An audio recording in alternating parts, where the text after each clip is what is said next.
push down on the two yellow tabs on the wire bail and lift up. Then, remove the bristle brush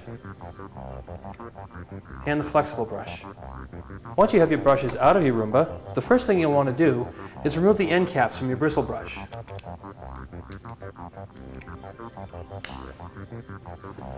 Then, remove the bearing from your flexible brush, and also the bearing from your bristle brush. Once you've got the bearings removed, clean out any hair or debris that might be around the shaft. The same would go for your flexible brush. Using the supplied cleaning tool, you'll want to run the bristle brush through it to remove any hair or dirt from the brush. Once the brushes are clean, you want to reinstall the bearings,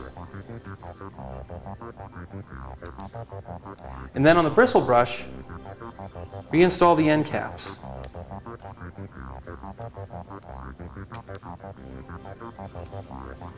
Once the brushes have been cleaned and reassembled, insert them back into the cleaning head,